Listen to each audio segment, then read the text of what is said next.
If you continue to resist, we will have to order an investigation into every single... The Grand Sage has already granted you much leniency. How did things turn out like this?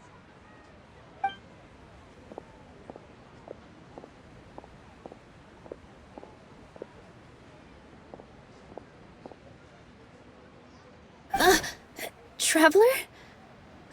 You don't have to get involved. He's a sage from the academia.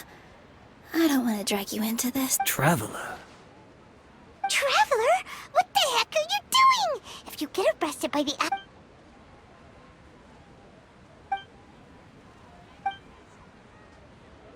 Wait, they're not reacting. Have they been scared stiff? Oh, of course! If this is the sage's plan, they wouldn't put themselves through this. So they're just substitutes. What is this? What happened to the Grand Sage and his entourage?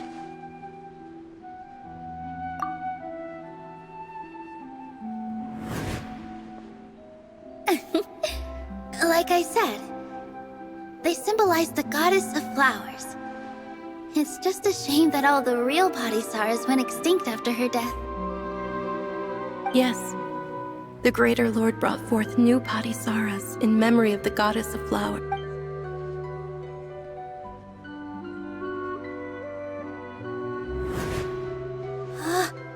That beautiful shade of purple. Aren't these flowers real Padisarahs? Just like the ones from the legend? I didn't even notice. Tanyarzad, did you find these? But didn't you just say all the real flowers went extinct after the goddess of flowers passed away? Yeah. What's going on here? Huh? You guys are acting weird.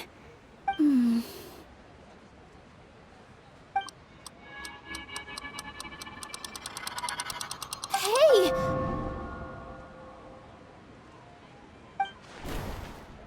They disappeared! So Nilou's the host! What a surprise! Purple Padisarahs don't exist in the real world anymore. But in Nilou's subconscious, they can appear as decorations on the stage. It's just like the example Nahida told us. People assumed there will be food on a plate, and Nilou assumed there would be real Padisarahs in the flower pots. So when you saw the flowers, you instantly knew it was Nilou? But if we want to end the samsara, we need the host to become aware that they're dreaming. How should we make Nilou realize that? Am I dreaming? Huh? So I'm right. Is this Lesser Lord Kusanali responding to our celebration of the Sabzeruz festival? Wrong guess, but you aren't completely wrong either. The point is, what made you think this is a dream? As far as you know, people in Sumeru don't dream, right? Yeah, but have you heard the tale of the first sage? To prevent a calamity, he went on a journey to find the Archon. Ooh, sounds familiar. Dunyarzad told us a story like that when we first arrived in Sumeru City. So it was about the first sage, huh? Yep, but in the part you heard, he hadn't become the first sage yet. There's more to the story.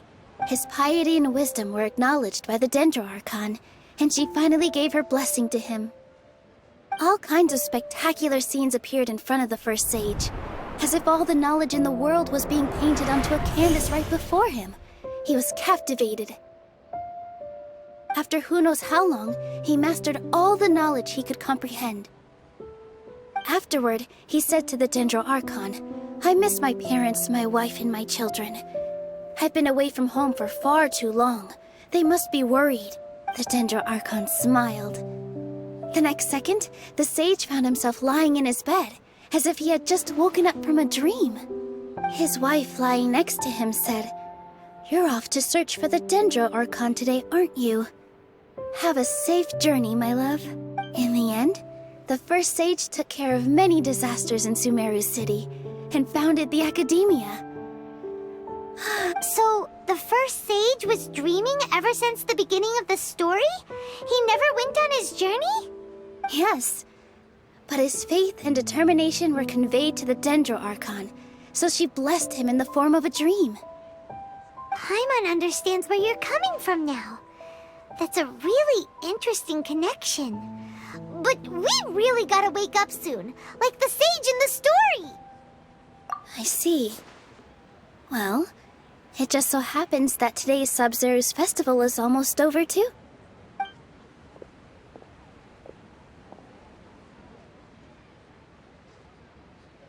Since we're in a dream, let's make this final dance of Sabzeruz as beautiful as we can.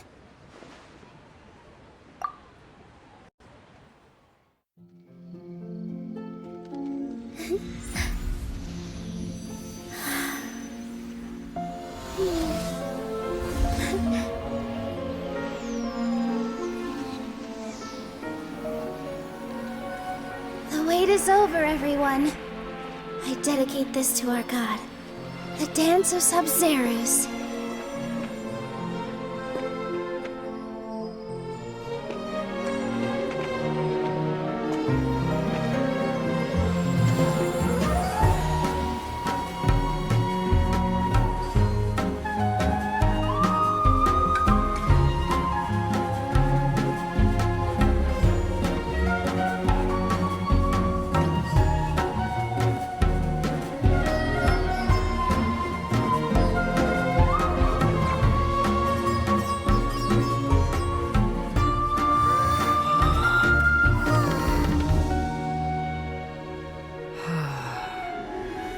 I'd be lying if I said I had no regrets.